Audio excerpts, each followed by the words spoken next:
다른 댓글에 교수님 말씀하신 다양한 세계관은 어떤 책을 참고하면 좋을까요? 개혁주의 세계관을 제외하고.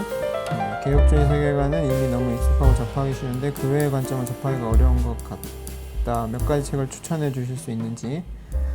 물론 세계관적 성경 읽기는 당연히 읽어보니까 제외하고, 세계관적 설교도 제외하고, 그 다음에 기독교 세계관 리더도 제외하고. 제가 보기에는 뭐 한국의 저자로서 기독교 세계관 논쟁의 흐름 가운데 있기도 한 책으로는 김기현 교수님이 내년에 출판으로 계획 중에 계신 탈 기독교 시대의 기독교 세계관인가요? 뭐 그런 과제를 갖고 있는 책이 어떤 얘기가 될지 좀 궁금하기도 하고요. 이제 개혁주의 세계관과 반대 혹은 그것과 긴장 관계에 있는 혹은 그걸 보충할 만한 또 다른 세계관이라고 말하면 아주 단순하게 말하면 개혁주의 말고 이제 제세례파 세계관이라고도 얘기해 볼 수 있을 것 같은데요.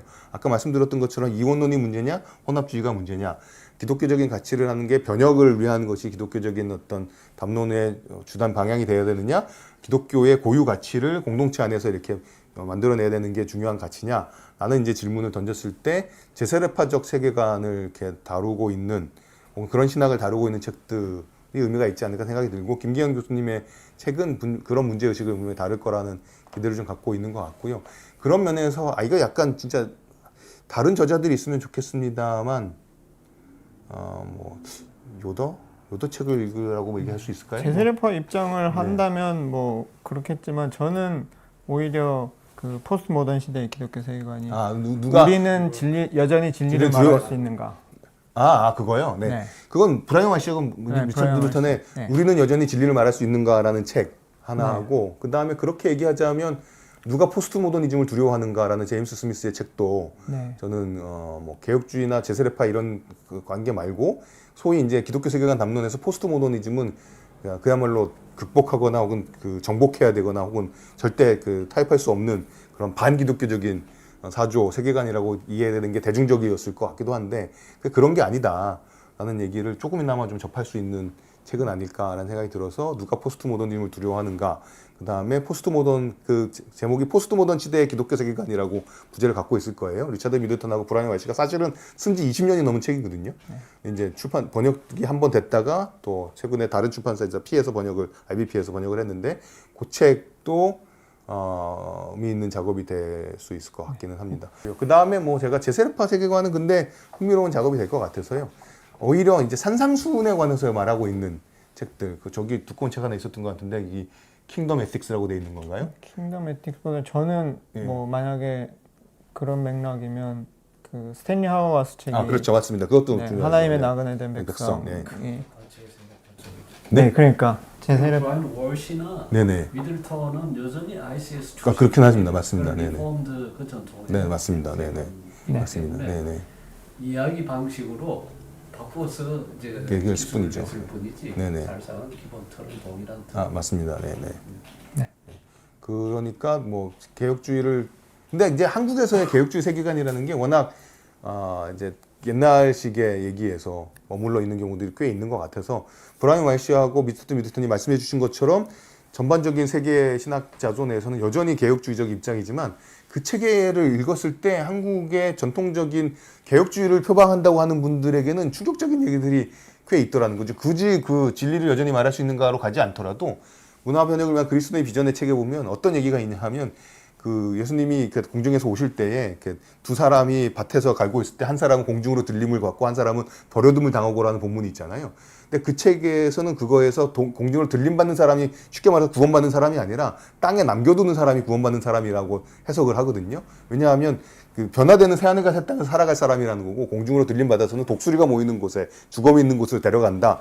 들림을 받는다라고 번역되어진 단어가 굳이 헬라어로 앞에 나오는 홍수로 멸망할 때까지라는 단어랑 동일하진 않지만 영어로는 이제 take라는 동사가 비슷하게 쓰임으로써 홍수 때 멸망받았던 사람들을 묘사하는 데 쓰여졌던 동사가 공중으로 들림받는 사람들에게 적용된다라는 관찰을 통해서 공중으로 들림받는 사람들이 멸망받는 사람이고 남는 사람이 이 새하늘과 새 땅에서 살아가는 사람들이라고 이제 해석을 하거든요. 제가 들은 풍문에 의하면 그 책이 그렇게 출판되고 나서 출판사가 엄청나게 전화를 많이 받았다. 이게 말이 되는 해석이냐라고 말하기 때문에 이 소위 말하는 불타지 않고 소멸의 불이 아니라 정화의 불로서 이 새하늘과 새 땅이 이 삶과 이 땅에 임하고 이 삶과 이 세상과 어느 정도 연속성을 갖고 있다는 개념이 전통적인 의미에서 개혁주의 종말론이라고 저는 이해하는데 한국의 개혁주의 이해는 그렇지 않다라는 게 대중적인 현상이어서요.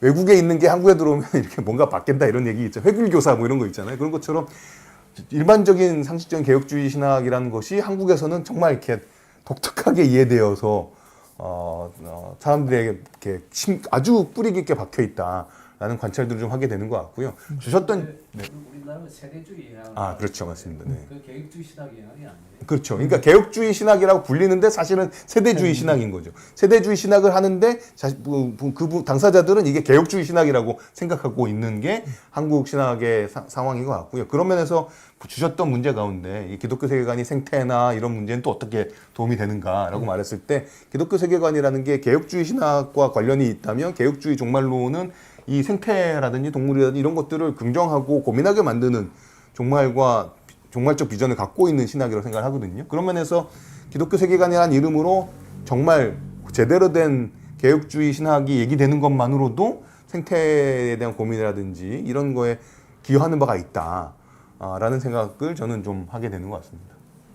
저는 근데 그 생태나 그 공공의 영역에서 기독교 세계관이 어떻게 자기 목소리를 발휘할 수 있을까 이런 문제를 질문 드리고 싶었던 것은 사실 기독교 세계관이라는 이름이 이건 뭐 말장난일 수도 있는데 기독교 세계관이라는 이름과 기독교적 세계관이라는 게 좀 이해가 다른 것 같거든요. 영어는 똑같은데요. 영어는 똑같은데 네. 한국어 입장에서는 이거는 기독교 세계관이야라고 하면 훨씬 더 규범적이고 정답이 있는 것 같고 기독교적 세계관이라고 하면 예를 들어 생태 문제 같은 데에서 생태 문제 같은 데에서 뭐 비거니즘이나 동물권 논의하는 것들이 충분히 기독교적으로 전유하거나 좀 그 논의를 빌어와서 쓸 수 있는 그러니까 그런 부분들이 기독교 세계관은 아닌데 기독교적인 세계관이다. 네, 겹치는 부분들이 있는데 사실 기독교 세계관이라고만 하면 그리고 지금까지 논의된 기독교 세계관의 논의는 지나치게 기독교 내부의 논의이고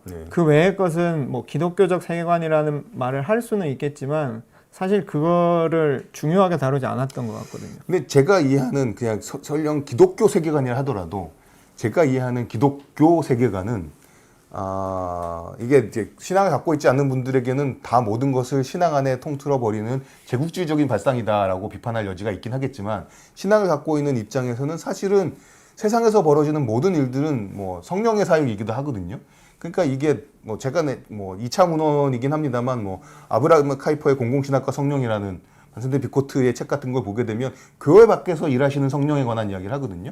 카이퍼의 성령론을 얘기를 하는 거죠. 그러니까 제대로 된 기독교 세계관을 알고 한다면 그거는 좁은 의미에서의 교회에서만 적용되는 담론이 아니라 그야말로 세계에 관한 이야기를 다루고 있는 거라 그렇게만 할 수 있다면 생태핵이건 교회 바깥에서 사람들과 함께 공공의 가치를 추구하는 것이건 공공신학과 접점이 생기는 것이건 이런 게 다 가능하고 그럴 수밖에 없는 얘기다라는 게 교과서적인 저의 관찰이고 생각인 것 같습니다.